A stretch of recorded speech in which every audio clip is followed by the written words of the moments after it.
जैन रामायण पढ़ते हैं। ओम नमः सिद्धेभ्य। तो यक्ष दत्त की कहानी तो पूरी हो गई थी। तो लक्ष्मण राम के पास सुग्रीव को लेकर के आए स्वामी। तो उसने हाथ जोड़ करके क्षमा मांगी, हम बहुत क्षमा प्रार्थी हैं, मैं थोड़ा प्रमादी हो गया था और आपके दुख को मैंने, आपके उपकार को मैंने भुला दिया। ज्ञान उपकार करता है जीव के ऊपर, लेकिन जीव उसको भोगों में निमग्न होकर के भुला देता है। वो तो लक्ष्मण ने उसको याद दिला दिया, नहीं तो वो नहीं जागता। तो ऐसे गुरुदेव कोई जाग जाते जगाएं तो जाग जाए ठीक है, नहीं तो इतना मग्न हो जाए कि वह बचे ही नहीं, उपकार जो है उपकारी का उपकार चुका ही ना पाए, तो वो मर जाता। अग्नि में नहीं कूदा, 7 दिन नहीं हुए, अभी 7 दिन बाकी हैं। हाँ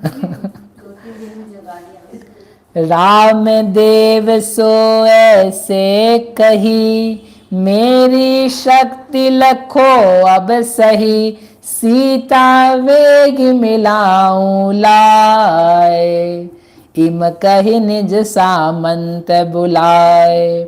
और उसने राम के पास जाके कहा कि हम क्षमा चाहते हैं, लेकिन हम आपको अब वास्तव में हम हेल्प करते हैं। और अपने किंकरों को बुलाया, भृत्यों को बुलाया, सामंतों को बुलाया और राम का परिचय कराया, और राम ने कैसे कैसे मदद करी और कैसे वो वापस आए।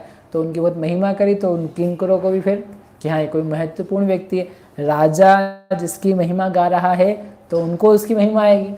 ऐसे आप अपने ज्ञान की महिमा गाओ, आप अपनी महिमा स्वयं करो, तो फिर दुनिया आपकी महिमा करे, दुनिया आपके गुण गाए। आप तो गुण गाओ अपने, ये सम्यक गुण गाना हो, तुम्हारे इधर उधर के मत ले आना। तो आपके फिर गुणगान दुनिया 3 लोग के स्वामी करते हैं। जो अपने आप को महान जानता है फिर उसको महान जगत में देखा जाता है। तो वो जो किंकर वगैरह थे जिन्होंने अभी तक बात नहीं सुनी थी, उन्होंने राम का उपकार करने के लिए कहा और बोला तुम सब लोग घूमो, पता लगा के आओ, जल में, थल में, पाताल में, आकाश में, समुद्र में, जम्बू द्वीप में, कि धातकी खंड में, कि कालोदधी में, कि भोग भूमियों में, कुभोग भूमियों में, पर्वतों पे, कुलाचलों पे, हिमवन पे, महाहिमवन पे, नीलगिरी पे, निषद, नील रुक्मी, विदेह में, उत्तर कुरु, देव कुरु, या वृक्ष, ईश्वाकार पर्वत, कहाँ जहाँ भी हो सब जगह जाके आप सब नाम लगा लेना। सब जगह जाकर के जहाँ इस देवता स्वरूप पुरुष की पत्नी है जानकी, आप लोग वहाँ जाके पता लगा। ऐसा कह करके वो जितने भृत्य थे वो हर्षित होकर के स्वामी की आज्ञा पा करके सब उड़ उड़ के चले गए। सुग्रीव स्वयं भी एक विमान लेकर के निकल गया। हम भी पता लगाते हैं भामंडल जो थे जानकी के भाई, उनके लिए भी समाचार पहुंचाएगा, क्योंकि वो भी विद्याधर थे। ठीक है, वो विद्याधर के ये लोग जानते थे, तो वहाँ भी समाचार पहुंचाया कि आपकी बहन का इस प्रकार से हरण हो गया है। हरण यानी पता नहीं कहाँ गायब हो गई, पता तो है नहीं हरण, ये सोच रहे हैं। लक्ष्मण ने कहा था ना कोई उठा के ले गया है, तो ये मान के चल रहे हरण हो गया, तो कहाँ है अपन देखते हैं। तो भामंडल ने भी सुग्रीव की तरह उसकी आज्ञा मानी, मतलब सुग्रीव की तरह होकर के वो भी निकल गए और पता लगाने के लिए कहाँ है सीता। सीता तो मिल जाएगी, कहाँ है। कभी ऐसे अपन भी निकलो, किसके लिए, कहाँ है निर्वाण, कहाँ है निर्वाण, कहाँ है मोक्ष, कहाँ है सुख। ऐसा खोज करके निकले, मेरे आत्मा का सुख किन बातों में है, और खोज मिल जाए, सच्चा सुख मिल जाए तो फिर उससे मिलाप होंगे। मेरे सुख को हरण किसने कर लिया है, कौन दुष्ट पुरुष ले गया है। तो ऐसा करके वो सब गए।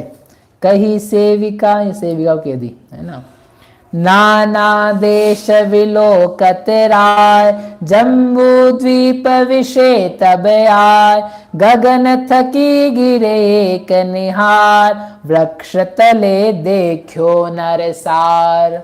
ऐसे सब लोग घूमते घूमते जा रहे थे, और फिर एक बार एक दिष्ट विद्याधरों के अनेक नगरों वगैरह में सब जगह ढूंढ ढांड करके कि कहाँ कहाँ चोर पापी लोग रहते हैं जो ऐसा काम कर सकते हैं। दुष्ट विद्याधर नाम दिया उन्होंने। विद्याधरों में भी दुष्ट लोग होते हैं, दुष्ट नगरियां होती है। अपन लोग ऐसे समझते विद्याधर हैं तो ऐसे कोई भगवान है। अरे विद्याधर जो है विद्या के धनी है, बस बाकी वो मनुष्य जैसी चेष्टाएं, काम चेष्टाएं, मैथुन, परिग्रह, भय, आहार, असीम, मसी, कृषि सब उनके पाया जाता है। सुग्रीव जा रहा था तो उसने एक देखा, ऊपर विमान से जा रहा था, नीचे एक पताका सी कोई टापू के ऊपर कोई निर्जन सुनसान जगह जैसी थी, वहाँ पे किसी के होने की कोई संभावना नहीं, वहाँ पर एक पताका हिल रही है। पताका हिल रही है तो उसको अवग्रह हुआ, ईहा हुई आवाज कि ये क्या है, ये पताका दिख रही है तो पताका है कि ऐसे ही कोई पानी लहरा रहा है। तो धीरे धीरे थोड़ा नीचे उतरा, नीचे उतर करके उसने अवाय ज्ञान को कर लिया कि ये वास्तव में क्या है, ये तो पताका ही है, कोई कपड़े से बनी और किसी ने बनाई है, यहाँ कौन है निर्जन वन में। ऐसा करके वो नीचे नीचे उतरता है। जिज्ञासा, देखो जिज्ञासा हुई तो वो नीचे आया, अभी देखना क्या होने वाला है। तो वो आया तो वहां पर कौन था, रत्न जटी, वो जिसने रावण को देखा था, लड़ने गया था, उसको मार रहा था, और रावण ने हड़बड़ा करके तो क्या करूं, इसको मार डालूं, लेकिन मारूं तो ये इसकी विद्या हर ली थी, तो बेचारा वो बीचों बीच समंदर के बीच में आ गया था, लेकिन समंदर पे ना गिर करके वो टापू पे आया था, उसका भाग्य और रावण का दुर्भाग्य। ये कड़ी है अकेली, ये दिस इज द ओनली कड़ी, क्योंकि एक जटायु ने देखा था और एक रत्न जटी ने देखा था, तो जटायु चला गया। आप समझे भाग्य कैसे रोल प्ले करता है। यू हैव नो आइडिया कहाँ क्या हो जाएगा।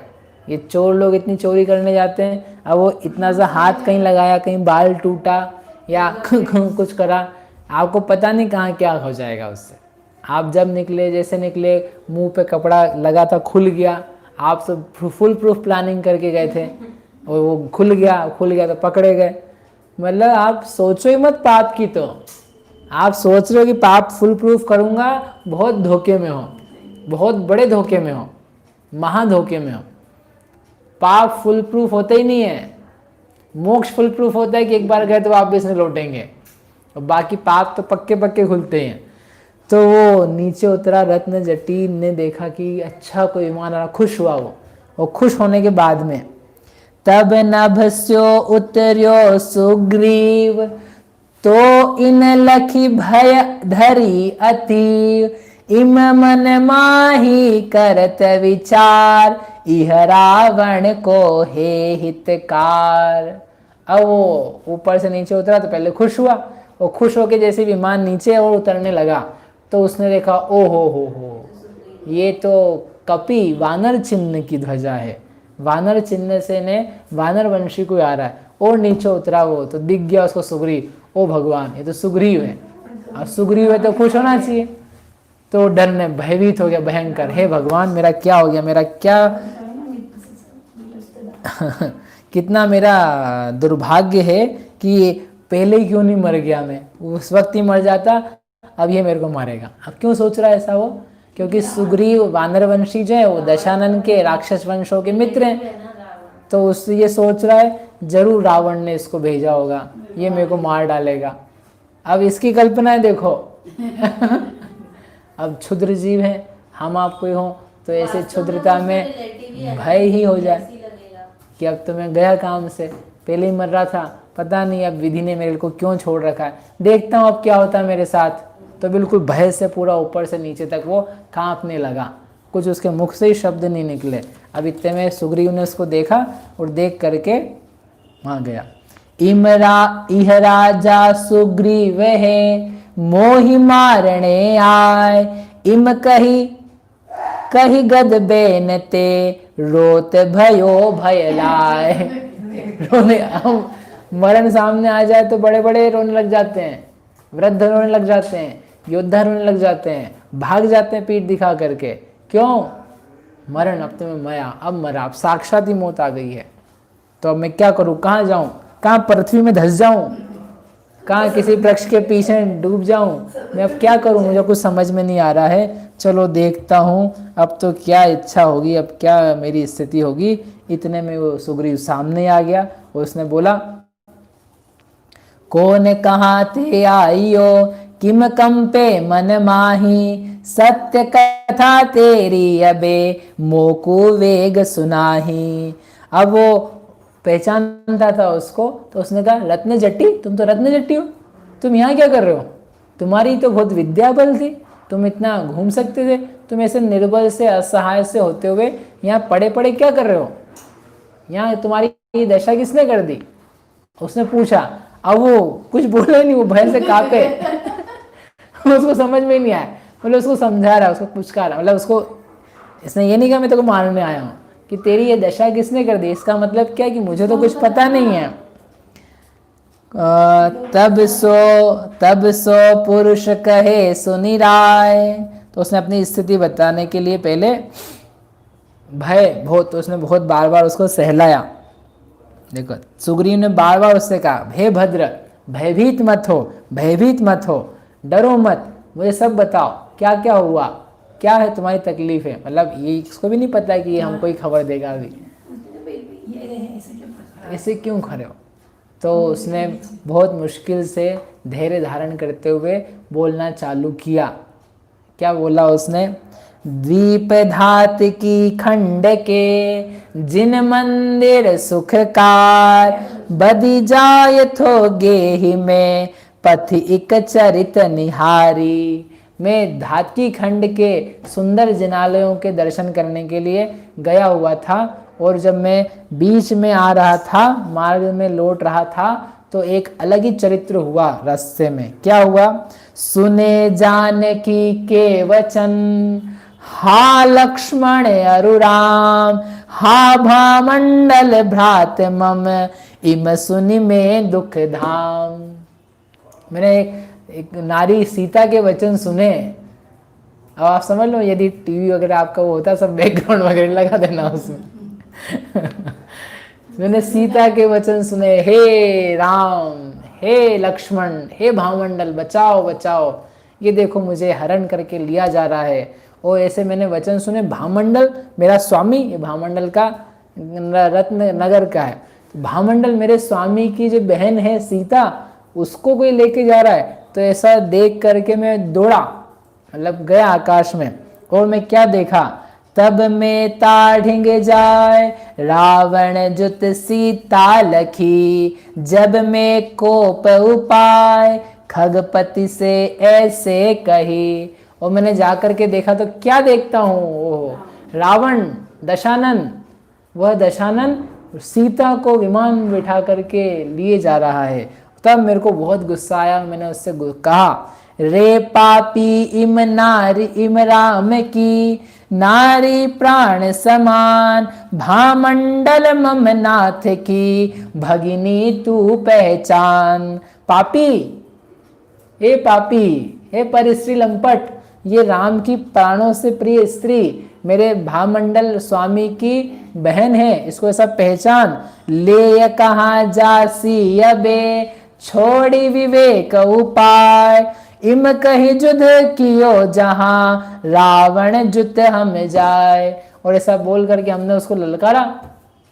ललकारने पे कहा मैं, कहा वो, बिल्कुल शक्ति कोई मैच ही नहीं कर रही है। फिर भी इसकी हिम्मत देखो कि इसने पहचान लिया, पहचान करके स्वामी भक्ति से, नैतिकता से प्रेरित होकर के उसने युद्ध करने के लिए, मारने के लिए तैयार हो गया, जबकि रावण की कोई सानी नहीं है, रावण इसको यूं मसल दे, फिर भी सो अमेजिंग। मतलब दाद देनी पड़ेगी व्यक्ति की हिम्मत की। भी आप देखना आगे लोगों की कैसी हालत होती है।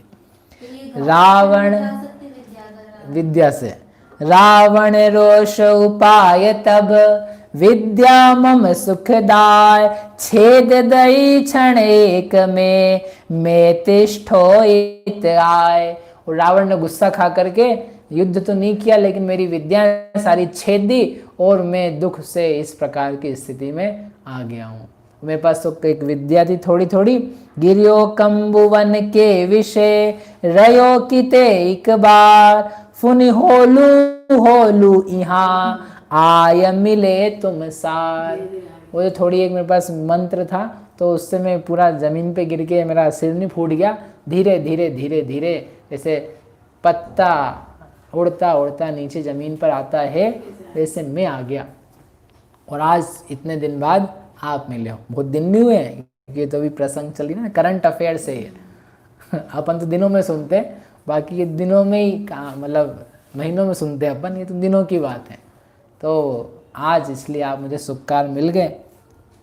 मैं तो किसी प्रकार से जीने की आशा छोड़ करके, फिर भी कोई देखे तो इसलिए ये पता का जो कपड़ा था मैंने उसको टांग दिया था कि कदाचित कोई निकले तो देख ले। तो आज मेरे भाग्य से आप आ गए देवयोग से और वह मिल गए।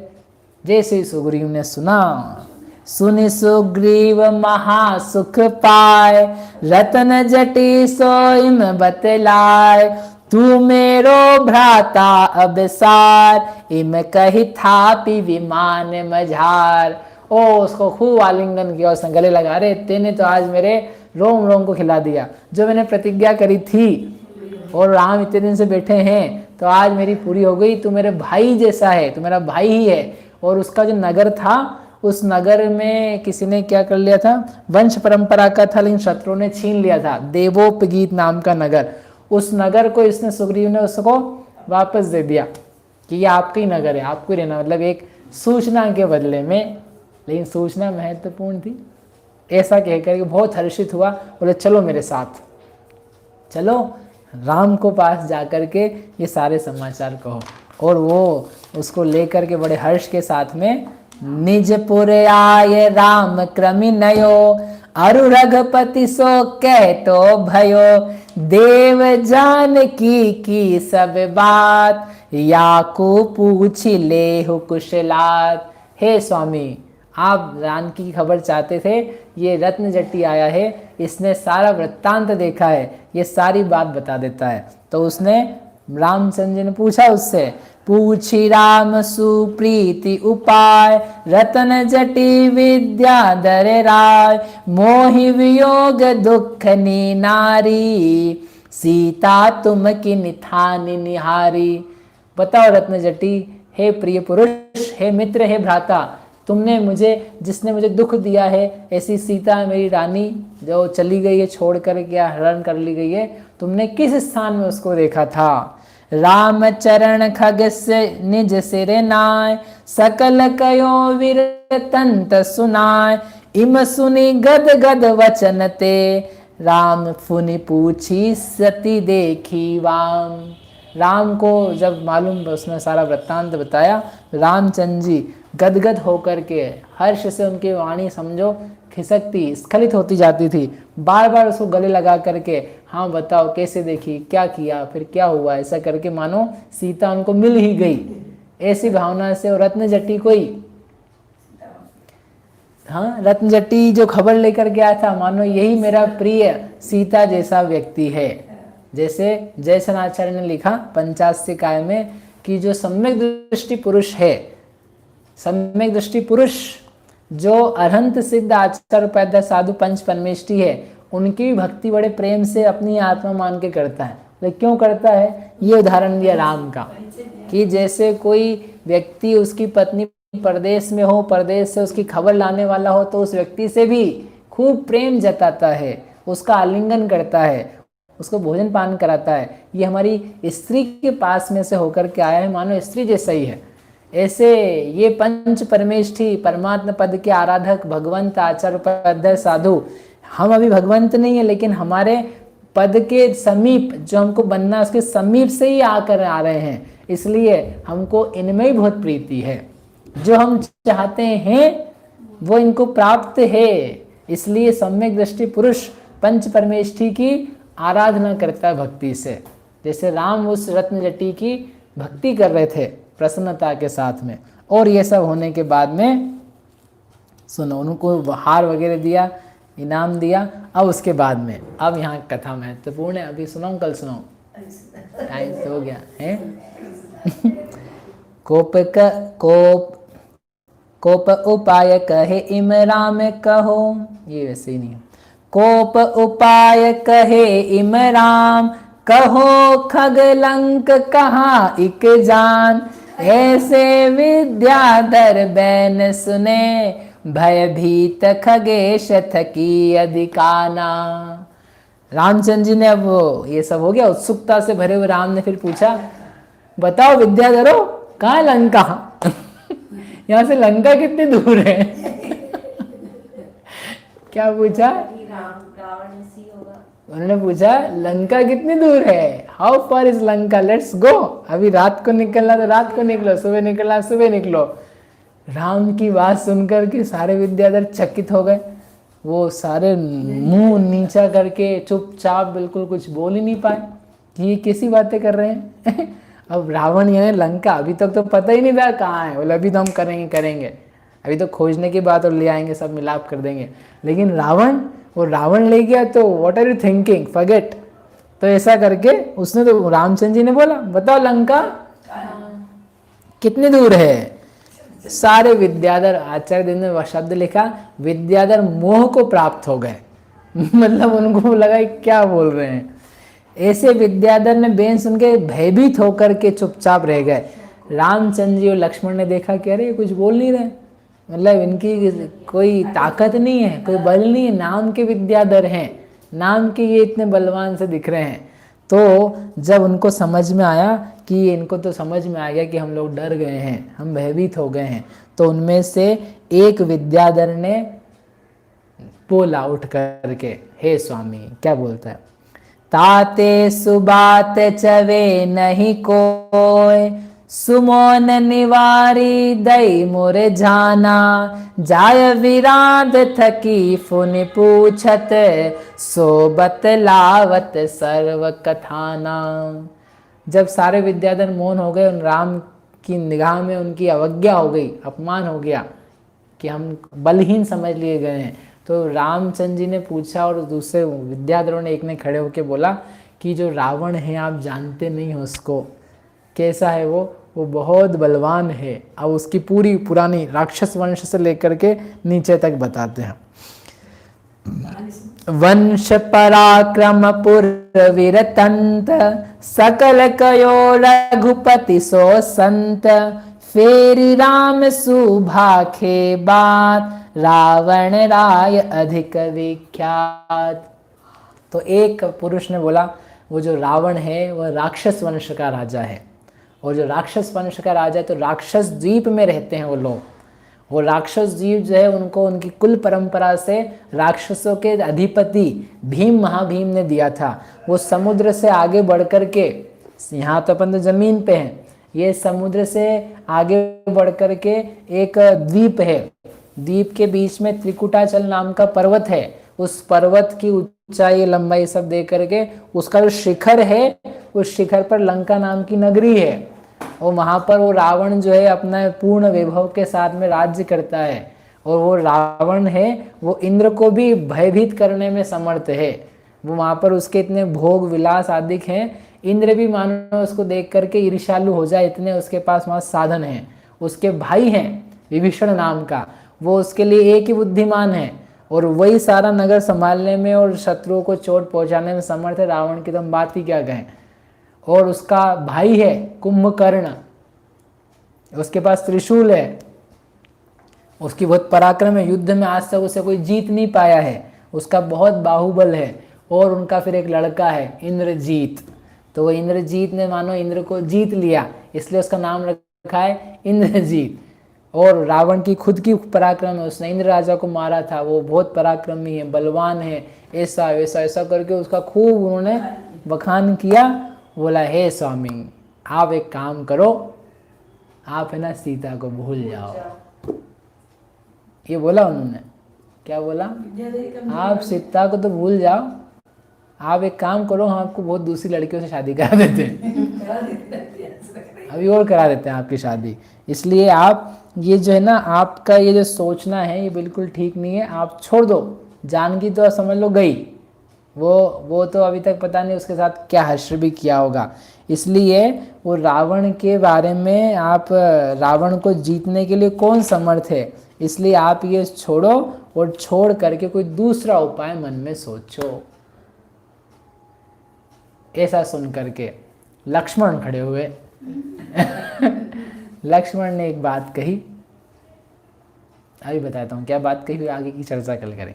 लक्ष्मण ने कहा अच्छा यदि वो इतने ही बलवान, इतने ही महान, इतने ही बड़ा, इतना ही प्रतापी है, तो फिर हमारी भाभी को क्यों चुरा के ले गया, क्यों परिस्थिति लंपट बना।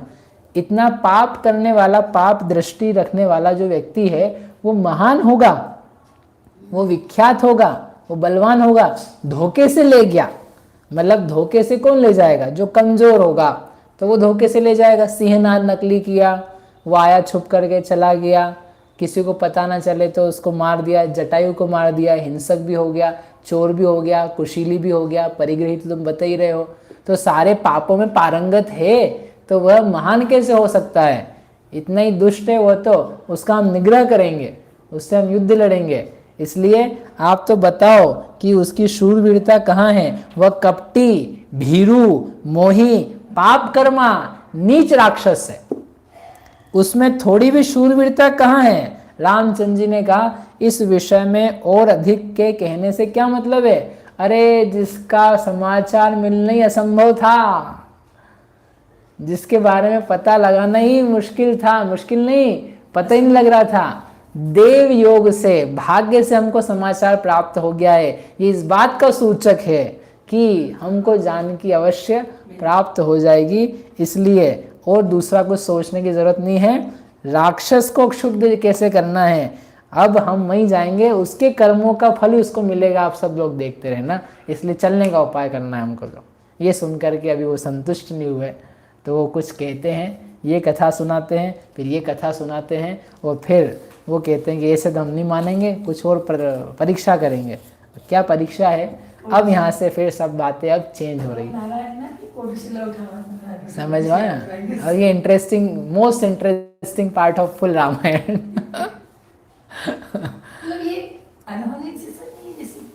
क्या पंचम काल की नारायण रावण हुआ, विद्याधर का राजा। नहीं तो विद्याधर तो होते ना, दूसरे भी होते हैं, अश्वग्रीव वगैरह भी थे जैसे। नहीं, अश्वग्रीव भी विद्याधर था, और दूसरे भी हो सकते हैं, उसमें कोई बात नहीं। हाँ हाँ, क्यों तो जाएंगे ना, 3 खंड के राजा तो बनते ही ना, तो वैसे भी जाना ही पड़ता है। चक्रवर्ती वो विद्याधरों को जीतता है, अर्ध चक्रवर्ती उसको भी विद्याधरों को जीतना है, तब तो अर्ध चक्रवर्ती कहलाएगा। चक्रवर्ती होता है 32,000 3 जगह की कन्या लाता है, विद्याधरों की 32,000, भूमि गोचरों की 32,000, म्लेच्छों की 32,000, तब 96 होती है। तो 32,000 लड़कियां लाया विद्याधरों की चक्रवर्ती, तो वो जीत करके लाएगा ना। और ये अर्ध चक्रवर्ती है, तो कुछ तो भी ये भी लाएगा, तब तो 18,000 शादियां होंगी इनकी। ठीक है, 6 या 18 समझ लेना है, 6,000 तीनों जगह से लिया। तो विद्याधर होने में कोई इसमें काल के दोष संबंधी कोई बात नहीं। भूमि गोचरी ये तो क्या भी विद्याधरों के स्थान में नहीं, ये तो दंडक वन के चौराहे पे थे, कॉर्नर पे, वहाँ से वो पाताल लंका पास में थी, तो इनकी भिड़ंत हो गई। अब एक्चुअल में तो जो विद्याधरों की नगरियाँ हैं वो तो दूसरी जगह है, क्योंकि वो दूर है, वो तो ऑपोजिट डायरेक्शन में थी। रावण विद्याधर जो है ना, ये अलग जगह रहते हैं, विजयार्ध पर्वत पर नहीं रह रहे ये लोग, ये रह रहे राक्षस द्वीप में, ये अलग से विद्याधर बने हैं। वानरवंशी भी अलग से विद्याधर बने, उन्होंने अपनी अलग, वो जब किष्किंधुपुर बसाया था, श्रीकंठ राजा की कहानी आई थी, तब वानरवंश नया बसा था, एक नया द्वीप उन्होंने जगह बनाई थी रहने के लिए, ये अलग से बनाई है। तो उसके होने में कोई हुंडा उसरपणी का कोई मतलब नहीं है इसमें, ये तो हो सकते हैं। भूमि गोचरी सामान्यतः नहीं जा पाते विद्याधरों की नगरियों में, नहीं, वो तो कुछ विशेष चीज़ होगी, पर्वत के ऊपर रहते हैं, वहाँ तक जाना ही नहीं होता, ये तो अपनी भूमियों के आसपास ही रहते हैं। पार नहीं करना है, विजयार्ध पर्वत के ऊपर चढ़ना है, क्योंकि विजयार्ध पर्वत के दक्षिण में और उत्तर में नगरियाँ हैं, तो जो सीधे जा कर के जाए, लेकिन वो पर्वत तक ही जाना संभव नहीं सामान्यतया, इसलिए।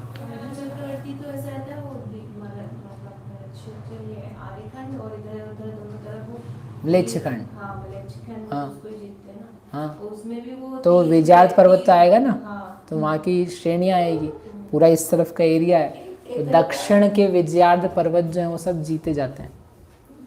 ये चक्रवर्ती दोनों तरफ नहीं तो कहते